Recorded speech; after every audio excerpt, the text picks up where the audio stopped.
এই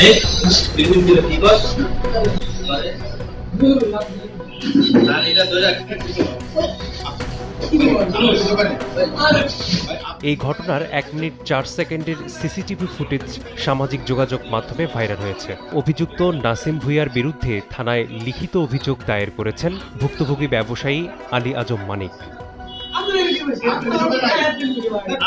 অভিযোগ সূত্রে জানা গেছে, আলী আজম মানিক ঘিওর বাস স্ট্যান্ডে মানিক কম্পিউটার নামক একটি দোকান পরিচালনা করেন। অভিযুক্ত নাসিম ভূঁইয়া প্রায়ই ওই দোকানে বিভিন্ন কাজের অজুহাতে যেতেন এবং বিল পরিশোধ না করে চলে যেতেন। টাকা চাইলে নাসিম দোকান বন্ধ করে দেওয়ার হুমকি দিতেন। গতকাল সোমবার সন্ধ্যার পর দোকানে এসে আবারও জরুরি কাজ করানোর দাবি করেন নাসিম। দোকানদার মানিক তখন অন্য কাস্টমারের কাজে ব্যস্ত থাকায় কিছু সময় অপেক্ষা করতে বলেন। পরে রাত 9টার দিকে ক্ষিপ্ত হয়ে নাসিম দোকানদার মানিকের দাড়ি ধরে টানা হেঁচড়া শুরু করেন এবং অকথ্য ভাষায় গালিগালাজ করেন।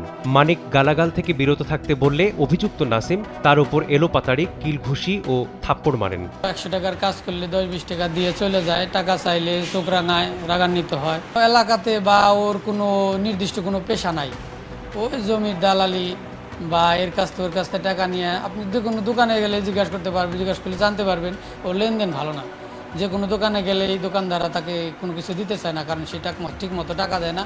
এলাকার প্রভাব দেখিয়ে তার বাড়ি এইখানেই, এই আপনার 2-3 বাসা পরে সে ওই স্থানীয় প্রভাব দেখিয়ে সবার উপরে একটা জুলুম নির্যাতন অত্যাচার করে। ঘটনাটির সুষ্ঠু বিচার ও অভিযুক্তের শাস্তির দাবি জানিয়েছেন স্বজন ও এলাকাবাসী। কাগজপত্র অনেক তো টাকা লাগবে একটু বেশি, হেরা বলে কি টাকা চাইলে কিসের জন্য বা এই কারণে মারতে ভাইকে।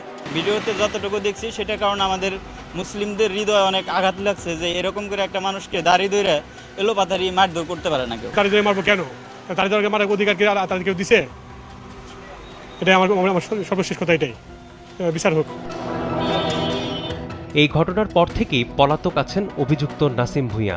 পুলিশ বলছে তাকে ধরতে আইনি ব্যবস্থা নেওয়া হয়েছে। অভিযোগটা যখন আমরা একটা বিষয়টা আমরা পাই তখন তাৎক্ষণিকভাবে আমরা আমাদের পুলিশ টিম ঘটনাস্থলে যায়। ঘটনাস্থলে গিয়ে বিষয়টা প্রাথমিক ইনভেস্টিগেশন করে এবং পরবর্তীতে আজকে লিখিত অভিযোগের প্রেক্ষিতে এই বিষয়ে একটা মামলা রেকর্ড করা হয়েছে, মামলা রুজু করা হয়েছে এবং মামলা রুজু করার পরবর্তীতে আমরা এ ব্যাপারে প্রয়োজনীয় যথাযথ আইনগত ব্যবস্থা গ্রহণ করব। আলী আজম মানিক ঘিওর বাস স্ট্যান্ড এলাকায় দীর্ঘ 6 বছর ধরে কম্পিউটার, কম্পোজ, ফটোকপি দোকান পরিচালনা করে আসছেন। সময় সংবাদ, মানিকগঞ্জ।